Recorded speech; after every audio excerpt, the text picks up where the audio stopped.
Bonjour Paul, Bonjour Patricia. je suis très heureuse de t'avoir avec moi aujourd'hui sur The Fashion Therapist. Bah, merci de me recevoir. Voilà. Donc, avant que tu t'endormes, je vais te poser quelques questions. Ça fait plus d'une année qu'on se connaît maintenant. On s'est rencontrés pour parler de ton beau projet et de ta jolie collection de joaillerie. C'était un moment important en fait pour moi parce que tu es un profil assez atypique, très singulier. Tu es pluridisciplinaire. Donc, tu es artiste, artiste peintre, artisan, créateur, on va dire donc designer. Tu es passionné par la matière et, et le beau, en fait. Et donc, j'ai eu envie de t'accompagner pour te jeter dans ce grand bain parisien, ce système parisien et international. Donc, pour commencer, est-ce que tu pourrais me décrire Météor en quelques mots?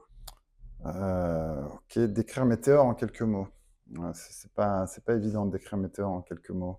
C'est le but. En fait, l'impression que j'ai, c'est que souvent l'intention, elle vient de quelque chose qui n'existe pas, qui n'est pas là. Une sensation un peu d'un vide et du coup de vouloir remplir ce vide. Il y a beaucoup de musiciens, il y a beaucoup de peintres qui ont fonctionné comme ça, c'est-à-dire qu'à un moment donné, ils se disaient, bah, moi, il y avait des tableaux que je cherchais et que j'arrivais pas à avoir, et donc j'ai fini par faire ces tableaux pour bah, pas plus avoir besoin de les chercher. Et je pense que, enfin, pour résumer, en tout cas, l'intention de Météor, c'est de faire des bijoux que moi je voulais voir et qui n'existaient pas et que du coup j'ai commencé à faire. Alors après, si on essaie d'avoir quelque chose, une approche qui soit un petit peu plus, bah, Météor en fait, c'est l'expression de ma sensibilité. Alors, Météor, c'est prioritairement c'est des bagues. Tu as voulu Ouais. vraiment rester sur la bague, expérimenter la bague. Et comment tu la définis cette bague? Comment tu pourrais la décrire? Waouh. C'est intéressant, non? Ouais, ouais, ouais, c'est intéressant, c'est intéressant, mais c'est vrai que je pense que Météor, en fait, et l'expression de cette collection, bah, c'est le prolongement en fait de ma personnalité, et c'est du coup l'expression de ma sensibilité et de ma créativité. Ça donne pas beaucoup d'informations, mais du coup, ça explique qu'il y a vraiment un lien très fort entre ma sensibilité, ma créativité, ma personnalité et l'objet. Alors, parlons de ta personnalité et ta sensibilité. Ok. Parlons de ce parcours, en fait. Alors, moi qui accompagne quand même beaucoup de créateurs dans leur lancement, jeunes créateurs, Mhm. toi, en fait, tu es à la veille de tes 40 ans, d'accord? C'est bientôt, au mois de mai. Mm. Et donc, tu t'es jeté comme ça dans la joaillerie à 39 ans. J'ai mis du temps à me former de façon un peu académique, puisque j'ai fait l'université, que j'étais pas particulièrement assidu, donc ça m'a pris un peu plus de temps que normalement le temps imparti pour le faire. Donc ça fait que je suis arrivé assez tard sur le marché de l'emploi, aussi parce que bah, j'ai été soutenu par mon entourage et que je sentais en fait que j'étais pas encore dans la voie que je devais prendre. Je pense que quand je commence à créer, donc c'est vers la fin de mes études où je commence vraiment à formaliser ma démarche, où effectivement j'ai fait de la peinture, j'ai fait Mais tu différentes choses. as fait des études de droit. Tu as J'ai fait ensuite. des études de droit, j'ai fait une école de commerce spécialisée dans le marché de l'art, j'ai fait de l'histoire de l'art à la faculté, j'ai fait un diplôme de gémologie à la fin, donc là on commence à s'en rapprocher. J'ai passé l'examen de commissaire-priseur, bon, que je n'ai pas eu, mais que j'ai quand même préparé et que j'ai quand même passé. Donc, tu avais une appétence pour la création, en tout cas. Plus l'art, on va dire. Disons que je pars quand même de très loin, qu'il y a sans doute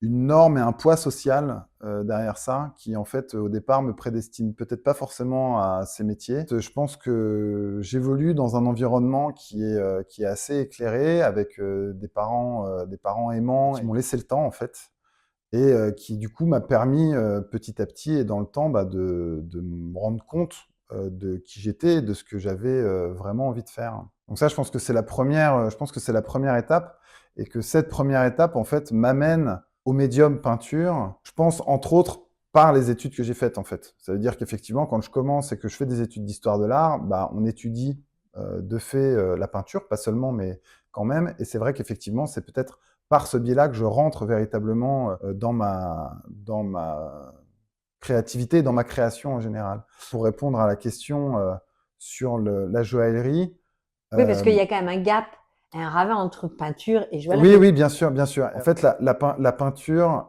et je faisais de la peinture abstraite, donc il y avait une connotation et une dimension métaphysique et introspective très forte. Et déjà, de base, la peinture, elle est assez intellectuelle et assez introspective en tant que telle, en tout cas telle que moi je la conceptualise. Et ça avait une tendance, en fait, à m'isoler du monde, en fait, en réalité. Et plus je peignais, et plus je sentais qu'en fait, j'avais une impression d'être complètement hors sol et déconnecté du monde, et d'avoir, en fait, sur la fin, un sentiment de solitude relativement fort. Et du coup, D'ailleurs, je crois que pendant la pandémie, c'est là que tu as réellement, cette période a aussi, t'as plongé dans un état un peu où tu as vraiment encore plus peint et à un moment ouais, donné, tu t'es dit, il y j'étais a... en train de devenir fou. Ok, Ouais, ouais, j'étais en train de devenir ouais. fou. Enfin, j'étais en train de devenir fou. Disons que j'étais en train de devenir inapte socialement parlant, quoi. Parce que je voyais plus que les petits carrés que je peignais. Et puis c'était une souffrance, quoi. C'était une souffrance et un cheminement vraiment enfin, très solitaire. Et donc, je me rends compte qu'en fait, si je continue comme ça, je vais devenir fou. Et qu'il me faut quelque chose qui soit plus connecté, en fait, aux gens et au monde dans lequel je vis. Et en fait, comme j'avais déjà une activité de joaillerie traditionnelle au travers de Héron, Oui, c'est la première société que tu as oui, oui, créée, c'est ça. C'est la première société mais que j'ai que pour créée. faire des pièces uniques sur mesure. Voilà, c'est ça. Mais vraiment de la joaillerie traditionnelle, Ouais. donc la bague de fiançailles classique, le bijou de naissance classique. Je vendais des pierres aussi Oui, parce que c'est quand même une passion en plus, ces Oui, pierres, oui, oui, hein. bien sûr, bien sûr. Non, Quand tu as, quand t'as- c'est quelque chose qui m'intéresse. Hein, ça, c'est évident. Mais disons qu'effectivement, il y a un moment où je me rends compte que si je continue peinture, ou en tout cas de la façon dont j'étais en train d'appréhender la peinture, il y avait un côté vertigineux et d'un espèce de gouffre qui s'ouvrait devant moi et dans lequel j'aurais pu éventuellement plonger, mais une chose est sûre, c'est que j'y aurais plongé seul. Et c'est pas la décision que j'ai prise en fait. J'avais trop de gens autour de moi, à commencer par la personne avec laquelle je vis, ma famille, mes amis, et en fait, je me suis dit que je voulais pas ça. Donc, tu as fait un choix ces jours-là, en fait. Ouais, ouais, C'est ouais, ça qui est ouais, ouais. intéressant. Ouais, ouais, j'ai fait un choix, mais je pense, comme souvent un petit peu dans mon parcours, c'est un choix qui se fait parce qu'il y a une confrontation et que cette confrontation, à un moment donné, induit effectivement enfin, un carrefour, un croisement, et il faut Mm. prendre une direction, quoi. Et effectivement, j'ai décidé de prendre cette direction qui était de se dire que je pouvais aussi exprimer ma créativité et ma sensibilité au travers d'un médium qui soit moins introspectif, moins intellectuel, et qui surtout parle à un plus grand nombre de personnes. Et je pense que il y a un côté plus intuitif quand on observe un bijou que quand on observe une peinture. En tout cas, entre la peinture que je faisais et les bijoux que je fais aujourd'hui, parce que c'est vrai que d'autres pourront interpréter les choses différemment, mais en ce qui me concerne, je sentais que le langage que je pouvais pratiquer dans la joaillerie était un langage qui était plus facilement audible autour de moi et qui du coup me permettait de rester connecté et de rester avec mes semblables et de pas être complètement hors sol en fait dans des préoccupations qui finalement n'intéressent que moi, peut-être quelques collectionneurs, et en fait d'avoir quelque chose qui est une dimension enfin, un petit peu plus peut-être pas universelle, mais en tout cas plus collective, Plus collectif. qui parle à plus de gens. Ouais. Alors, moi, j'ai une question quand même sur ton parcours, hein, parce qu'on en a quand même beaucoup parlé. Et tu as voulu être commissaire-priseur. Tu as fait les études pour être commissaire-priseur. Donc, OK, tu n'as pas eu l'examen.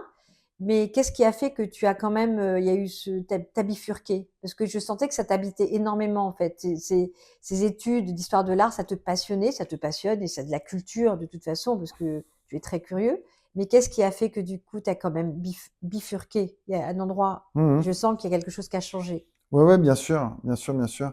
Bah, je pense qu'en fait, c'est quelque chose qui est venu avec le temps. C'est une maturité, en fait. Quand je commence mes études, j'ai une idée un petit peu vague. Et t'as quel Euh, âge quand tu commences tes études? Bah, Quel moment de ta vie? je passe mon bac à 18 ans et après, je commence par un cursus en droit. J'ai eu quelques petites pérégrinations, mais globalement, j'ai fait mon droit.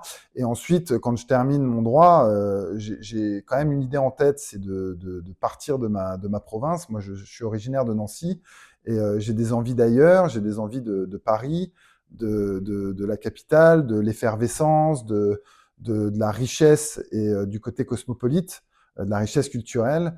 Et donc, Dans ta famille, tu es le seul à Paris, en fait, hein? alors Parce que vous êtes. aujourd'hui, oui, mais il y a un moment où on était, enfin, j'avais pas mal de, parce que j'ai une famille assez nombreuse et où on était, la majorité de mes frères, on était tous à Paris, ouais.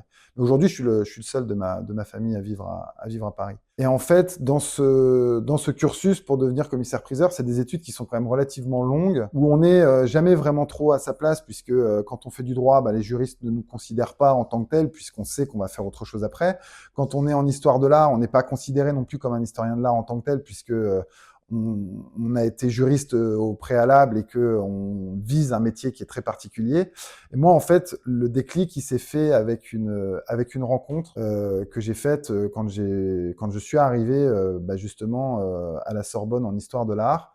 Et j'ai rencontré quelqu'un, un ami, bah, qui est devenu peintre d'ailleurs. C'est son métier. Il a fait les Beaux-Arts de Paris.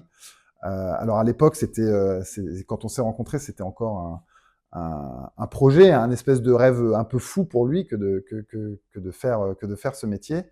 Et en fait, c'est un petit peu grâce à lui que moi j'ai commencé à formaliser ce que j'avais en moi, parce que en fait, avant ça, je ne me rendais pas compte de ce que j'avais en moi. Ça veut dire que ça me semblait évident que tout individu, quand il avait un trop-plein émotionnel, bah, qui prenait une feuille pour écrire, une feuille pour dessiner, un support, quel qu'il soit, pour exprimer quelque chose. Et en fait, moi, ça me paraissait être quelque chose qui relevait de l'évidence. Et en discutant et en rencontrant cette personne, et aussi par le biais de mes études, je me suis rendu compte qu'en fait, c'était pas du tout une évidence. Et en tout cas, c'était pas quelque chose qui était si répandu et général que ça. Et en fait, il va allumer l'étincelle en me suggérant de commencer à formaliser. Et donc, suggérer de formaliser ce que j'ai en moi, c'est bah, faire la démarche de commencer à essayer de catalyser un flux qui existe et qui me traverse, et de commencer à poser un petit peu les choses. Donc, ça a été très concret pour moi, hein. Je suis rentré dans un magasin de beaux-arts et j'ai acheté mes premières toiles, j'ai acheté mes premières couleurs, j'ai acheté mes premiers pinceaux, et j'ai commencé à essayer de faire quelque chose avec quasiment aucune formation autre que celle que je vivais au quotidien en histoire de l'art. Et petit à petit, bah, j'ai senti que ça me faisait du bien, que j'avais envie de continuer, Enfin, c'est que apaisé, quoi, en fait. oui, ouais, bien Il y a un sûr. endroit, Ouais, c'est. ouais, bien sûr, bien sûr, bien sûr. Oui, oui, ça. Il y avait une dimension cathartique Mm. dans cette activité. Et donc, voilà, j'ai ce nouveau compagnon qui émerge dans ma vie à ce moment-là. Donc, j'ai à peine 25 ans et qui m'accompagne sur la suite de mes études, parce que ça ne me détourne pas de mon projet en tant que tel, qui est quand même de devenir commissaire-priseur, qui est un métier exigeant. Avec des études qui sont longues, mais j'ai ce nouvel ami, ce nouveau camarade qui est la peinture, qui m'accompagne.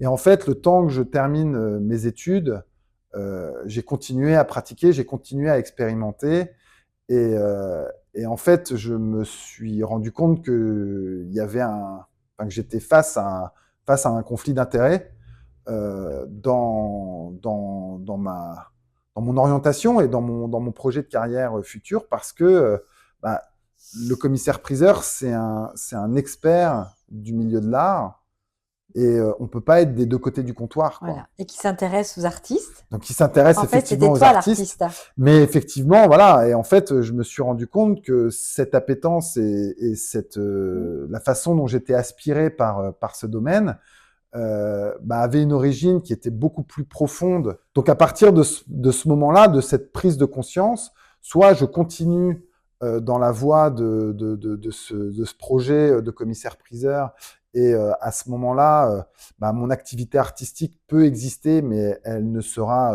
toujours un peu que accessoire Accessoire au second plan. et oui, c'est ça, du ressort un petit peu du hobby, quoi, du loisir. Tu as vendu pas mal de toiles, ça a fonctionné pour toi, je crois. Il y a eu combien de temps entre justement toute cette période a duré combien de temps en fait où Alors, tu t'es plongé dans la peinture et la peinture, elle dure 10 ans, vraiment on va dire, un régime, un bon régime, où en fait,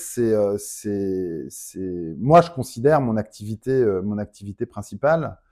Alors, je fais d'autres choses à côté, ouais. parce qu'on le sait, la vie d'artiste, a fortiori d'artiste autodidacte, est particulièrement difficile, surtout au début du XXIe siècle, où on parle de peinture, qui est quand même pas le médium le plus à la mode et le plus recherché. Mais c'est une progression qui va durer 10 ans, un petit peu plus, mais vraiment 10 ans en bon paquet.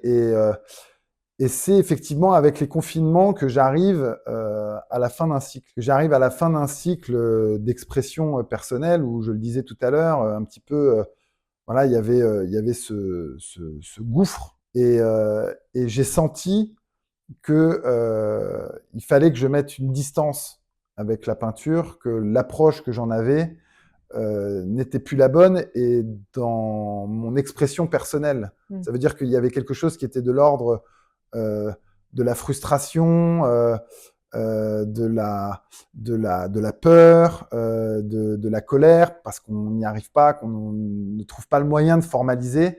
Et à ce moment-là, en fait, alors ça a mis quand même quelques temps, hein, mais plutôt que de forcer, l'idée a été de se dire, en fait, ça correspond à un premier cycle, et le second cycle que je dois ouvrir, ça va être le prolongement de cette construction artistique que j'ai commencé à élaborer depuis 10 ans, mais elle doit s'exprimer autrement. Et elle doit s'exprimer de façon plus douce que cet apprentissage que je viens de faire depuis 10 ans. Et c'est ça, en fait, qui petit à petit m'a fait glisser vers la joaillerie, et qui m'a fait m'approprier le médium joaillerie comme étant en fait mon médium artistique. Sauf que on en a souvent discuté, et avec un certain amusement, c'est que les premières bagues que je fais et que je réalise, donc pas pour un commanditaire, mais vraiment en ayant la même approche que celle que je pouvais avoir quand je faisais une toile, c'est des bagues qui sont en 2 dimensions. C'est des bagues qui sont toutes fines, parce que il y a encore les restes des habitudes du peintre, et qui est pas capable d'appréhender la 3e dimension. Alors effectivement, on peut mettre de la perspective dans un tableau, mais un tableau, il ne sera toujours qu'en 2 dimensions.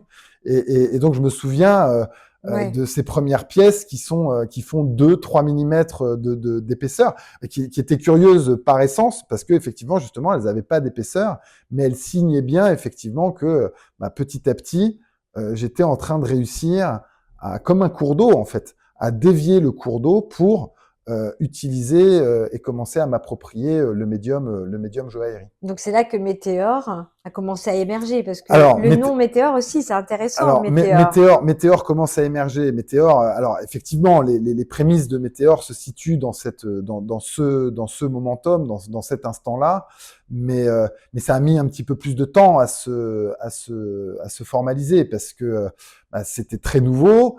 Le champ formel était aussi différent, parce que quand on voit les bagues Météor, il y a un côté très organique, alors qui existait dans les prémices de ma peinture, mais qui n'existe plus du tout dans les suites de ma peinture. Quand je décide de prendre un peu de distance avec la peinture sans l'abandonner, c'est de la peinture abstraite géométrique. Donc, c'est l'antithèse de Ça la, n'a rien à voir. c'est l'antithèse de la forme organique en tant que telle. Et donc après, petit à petit, voilà, les premières pièces émergent et je me rends compte qu'il y a une unité, il y a une unité stylistique et cette unité stylistique, elle veut dire que en fait la transition ou la greffe Ça y est, a fonctionné. a Voilà. fonctionné. Il y a une vraie créativité, une cohérence dans, en tout cas, cet objet, parce que j'ai envie même de parler d'objet, parce que quand tu travailles la bague, pour moi, ça devient un objet assez unique. Et c'est la bague. Pourquoi que la bague, d'ailleurs? C'est une question qui revient souvent. C'est une question qui revient souvent. Après, déjà, avant de répondre à ta question, je pourrais poser une autre question. Et je pourrais dire, quand on fait des vêtements, est-ce qu'on est vraiment obligé de faire toutes les pièces du vestiaire? Tous les créateurs font toutes les pièces et en fait, moi, ce qui me vient souvent, c'est que j'aime le monoproduit parce que c'est un exercice pour moi. Et c'est là où on peut réellement voir la créativité d'une personne à travers un seul modèle. Et ça paraît complètement dingue, parce qu'en fait, une collection doit être construite, on le sait, mais il y a des gens qui font que du pantalon. Et ça demande une maîtrise de la technique et de la différence, du détail. Et en fait, c'est pour ça que ça m'a aussi interpellée avec toi. Tu as choisi la bague. D'ailleurs, tu en as une quantité incroyable. Parce que j'ai l'impression que ta créativité s'exprime de façon... c'est une explosion, en fait. Mais pourquoi la bague? Bah, alors, au départ, moi, je me suis pas posé particulièrement la question. C'est vrai que, en fait, euh, c'était une espèce d'évidence et de quelque chose de très intuitif. La bague, c'est vraiment le parangon du bijou. Alors, il y a peut-être la couronne, qui est encore plus parangon du bijou, mais il y a quand même peu de gens qui portent des couronnes, surtout au XXIe siècle. Mais donc voilà, si on se pose vraiment la question du parangon du bijou, bah c'est effectivement la bague. Et, et en fait, c'est un vrai exercice de style de faire une bague parce que bah, les mains, on les utilise au quotidien. Les doigts, ils sont très exposés. Il y a une contrainte terrible qui est le tour du doigt. Il y a des contraintes et des composantes mécaniques aussi. Il faut qu'on puisse continuer à vivre avec ses mains, à vivre avec ses bijoux. Si on porte des bijoux avec lesquels on peut plus rien faire, c'est quand même un petit peu handicapant. Et, euh, et en fait, moi, je le perçois un petit peu comme un canevas ou comme une matrice. Ça veut dire que comme je suis effectivement dans l'idée de l'expression de ma sensibilité et de ma créativité, euh, l'avantage d'avoir un monoproduit, c'est que ça me permet de pouvoir bien cerner en fait le chemin que je suis en train de faire, le chemin créatif et la proposition créative que je suis en train de formuler, dans le sens où, bah, comme c'est toujours le même objet, une bague, que c'est une espèce de canevas en fait qu'on reproduit, reproductible, bah, ça me permet en fait de pouvoir à chaque fois préjuger de l'expérimentation que je suis en train de faire, du parti pris stylistique que je suis en train d'essayer, les différences de couleurs, les différences de forme, les différences de volume.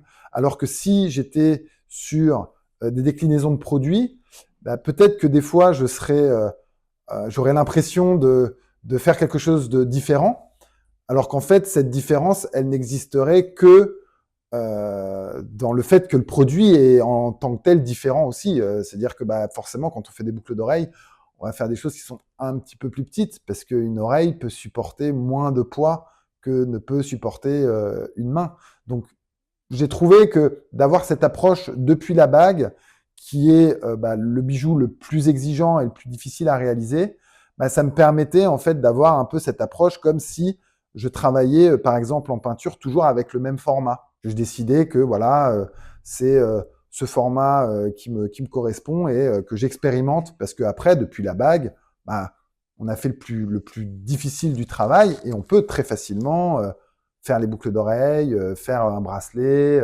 faire un collier, un pendentif, etc., etc. Mais la bague est l'élément central. On va dire que tu as posé les bases de Météor. Oui, c'est ça, effectivement, ouais. C'est les bases de Météor. Ça permet en fait de pouvoir appréhender une multitude de directions. Pour moi, tes bagues, c'est Météor. En fait, au début, j'étais pas convaincue que ça soit le nom de ta marque. En fait, je pensais que c'était une thématique. Et en fait, j'ai vu comment je l'intégrais. Pourquoi? Parce qu'en fait, chaque bague, j'ai l'impression elles ont traversé l'atmosphère et qu'il y a un peu ce choc, en fait, si tu veux, et cette vitesse où elles viennent s'écraser sur la Terre. Le nom météore, quand même, il est puissant et je sais même pas si tu t'en es rendu compte. Est-ce que aujourd'hui tu es plus conscient de ça? Alors, sur la jeunesse de Météor, je crois que, alors ça, je sais pas s'il faut le dire, mais je sais plus d'où ça m'est Tu venu. sais plus, hein? Non, je sais plus d'où ça m'est Et c'est devenu je une sais plus d'où ça évidence, en m'est venu. fait. Et c'est devenu une évidence, oui, ça c'est sûr. Ça c'est sûr que c'est devenu une évidence. Après, c'est quelque chose qui fait quand même écho chez moi dans le registre dans lequel je m'exprime depuis maintenant un peu plus d'une quinzaine d'années. La métaphysique et le cheminement intérieur et le cheminement introspectif, je l'ai toujours corrélé avec le fait de regarder au-dessus de nos têtes. Et cette fascination-là, en fait, euh, c'est l'exemple que je prends toujours, c'est de dire qu'en fait, quand on regarde l'infiniment grand, il y a très rapidement un écho qui se fait avec l'infiniment petit. Et inversement, ça veut dire que avoir une observation de l'infiniment petit rapidement, et d'ailleurs on le voit même dans les représentations, bah, c'est des représentations formelles qui sont très proches l'une de l'autre. C'est-à-dire quand on regarde un électron et le fonctionnement, c'est très similaire au mouvement, par exemple, des galaxies ou l'organisation de l'univers en tant que tel. Et donc, j'ai le sentiment aussi, pour extrapoler un petit peu cette approche, que le cheminement vers les autres passe aussi par un cheminement intérieur. Et que, Très donc, du coup, juste. il y a cette dualité-là. C'est l'humain qui m'intéresse avant toute chose, et sans que ce soit impulsif. Et donc, ça sous-entend effectivement que pouvoir aller vers les autres, c'est dans un premier temps de faire un chemin intérieur. Et je trouvais que du coup cette dualité-là faisait écho à Météor, à ce nom Météor et à ma démarche en tant que telle. Merci de me partager, parce que c'est assez juste et assez vrai. Je pense que pour aller vers les autres, il faut aussi avoir tout un chemin personnel et intérieur. J'aimerais revenir à tes bagues encore, mais j'aimerais que tu me parles du processus créatif qui est justement assez contraire aux techniques qu'on connaît. Pourquoi, une fois de plus? Donc, quand un commanditaire en joaillerie traditionnelle, donc pour Héron Joaillerie, me sollicite pour réaliser, par exemple, une bague de fiançailles classique, la première étape, ça va toujours être de trouver la pierre de centre. Et c'est ensuite autour de cette pierre de centre qu'on va construire le bijou. Et on procède toujours de cette façon en joaillerie traditionnelle. On part de la pierre et une fois qu'on a trouvé la pierre, on fait le bijou autour. Alors forcément, ça va amener ta question, comment est-ce que effectivement on fabrique les pièces, je fabrique les pièces Météor. Et effectivement, il y a un renversement de paradigme puisque l'approche que j'ai avec Météor, c'est une approche qui est d'abord une approche sculpturale et qui est d'abord une recherche formelle sur le métal. Et c'est la première chose en fait qui m'a attiré, c'est vraiment ce contact et ce lien avec la matière.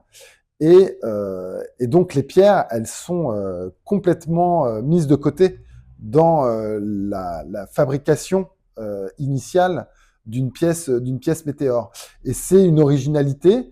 Ça veut dire qu'en fait, les pierres, elles viennent dans un second temps, quand la pièce en métal existe, et après va se jouer une nouvelle étape dans le processus de création qui va consister à trouver des pierres qui vont remplir les différents espaces qui sont situés sur la bague, les espaces disponibles. Et donc, ça va fonctionner un petit peu comme un puzzle joaillier, puisque il va falloir trouver les pierres, donc cette petite pierre que je vais mettre, par exemple, à cet endroit de la bague. Et c'est là où, en fait, toute antériorité, et notamment les principes de composition en peinture, qui sont absolument essentiels, vont avoir un apport dans mon approche en joaillerie, parce que de mettre ce volume, cette couleur, cette forme à cet endroit, va décomposer et va déséquilibrer un petit peu la pièce.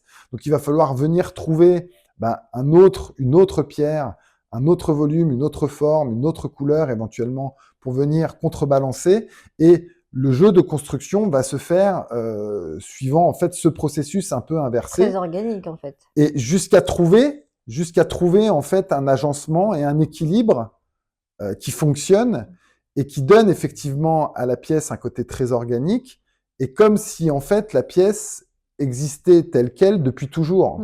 C'est un regard un peu différent qu'on peut avoir après sur une bague météore et sur une pièce météore en général, de se rendre compte qu'en fait la pièce à laquelle on est confronté, les pierres là où elles se trouvent, ça n'était pas prédéterminé et que ça a été vraiment un travail de composition en tant que tel et pas vraiment quelque chose d'éminemment réfléchi et maîtrisé dès le départ du processus. Parce que les pièces donnent cette impression, alors qu'en fait, il y a vraiment un travail de composition et donc on peut se dire que quand on voit par exemple une pièce verte, peut-être que cette pièce verte, avec ces pierres vertes, à un moment, elle aurait pu être une pièce avec des pierres rouges ou elle aurait pu être une pièce avec des pierres bleues et que c'est aussi la temporalité qui fait que j'ai décidé de mettre du vert parce que ça faisait écho à l'atmosphère dans laquelle je me trouvais, ou alors, de façon beaucoup plus prosaïque, c'est parce que c'était la forme de ces pierres vertes qui rentrait le mieux dans la bague. Chaque pièce est unique en fait. Oui, oui, tout à fait. Aucune bague ne se ressemble, même s'il y a une bague, on a envie d'avoir à peu près la même, elle ne se ressemblera jamais. Alors, elles peuvent avoir on va dire, c'est comme les membres d'une famille en fait. C'est-à-dire qu'on voit effectivement entre les différents membres d'une famille, que s'ils ont le même papa, la même maman, et qu'ils ont le même génétique, ils vont se ressembler.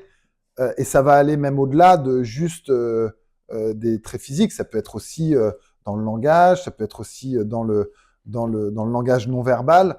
Et donc, effectivement, il n'y a pas de notion de reproductibilité des pièces. Donc, on peut décider que cette pièce-là nous plaît et qu'on veut quelque chose qui ressemble à cette pièce, mais en fait, on ne refera jamais exactement le même chemin. Mais alors, dis-moi, quelque part, on parle de processus qui est quand même assez haut de gamme, sur mesure. On pourrait parler de haute joaillerie, alors qu'en fait, ta marque n'est pas de la haute joaillerie. Pourquoi tu as fait t'as pris ce parti de choisir des matériaux, c'est pas de l'or, pour le moment, hein, ça peut être, parce que tu as déjà réalisé des bagues selon tes commanditaires. Oui. Parle-moi de ce choix quand même, cette joaillerie, parce que quand on en parle, on pourrait tout de suite se dire, waouh, ça coûte combien ces bagues?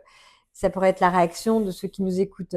En fait, c'est quand même des bagues qui restent assez abordables. Est-ce que c'est un choix aussi? Je pense qu'il y a deux raisons. Moi, je pense que la première raison, c'est effectivement d'avoir quelque chose qui soit accessible. Il y a beaucoup de personnes qui fabriquent des bijoux et qui ont en permanence une balance dans la tête en train de se dire ce que je suis en train de faire, c'est trop lourd. Donc, si c'est trop lourd, ça induit plus de métal précieux. Et donc, plus de métal précieux, c'est aussi forcément un prix qui est plus important. Et j'étais attaché, et je suis toujours attaché à avoir des bijoux qui restent accessibles. Je fais des pièces qui sont des pièces assez volumineuses. Il y a aussi des pièces qui sont plus petites, mais il y a certaines pièces qui pèsent plus de 40 grammes, et ce qui est relativement important, notamment pour des bijoux en argent. Et malgré tout, ces bijoux, le fait qu'ils soient en argent, l'intégralité des éléments qui les constituent sont quand même dedans. J'utilise, même sur argent, des pierres fines et des pierres précieuses. Et ça permet d'avoir un coût du bijou qui est contenu. Maintenant, effectivement, comme tu l'as dit, je réalise aussi des pièces sur mesure et il m'arrive de faire des pièces en or. La collection Météore, c'est-à-dire toutes ces pièces que j'ai réalisées, représenteraient, si je les avais faites en or, un investissement absolument considérable que je n'aurais pas pu assumer. Oui, parce que tu t'autofinances, on est bien d'accord aujourd'hui. Oui, tout à fait. Et donc, il faut avoir à l'esprit que aujourd'hui, un gramme d'or, c'est plus d'une centaine d'euros pour pouvoir avoir une matière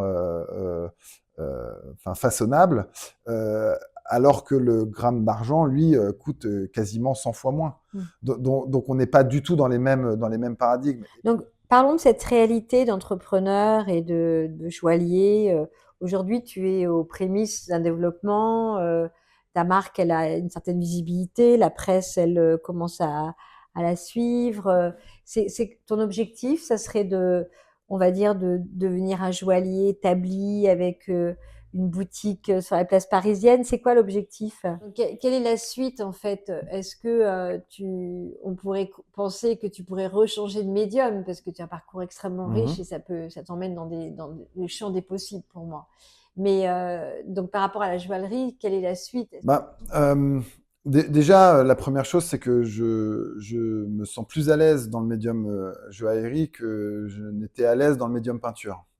Donc ça, c'est la première chose, parce que, alors ça, c'est très personnel hein, en perception, mais je me sens plus en contact avec,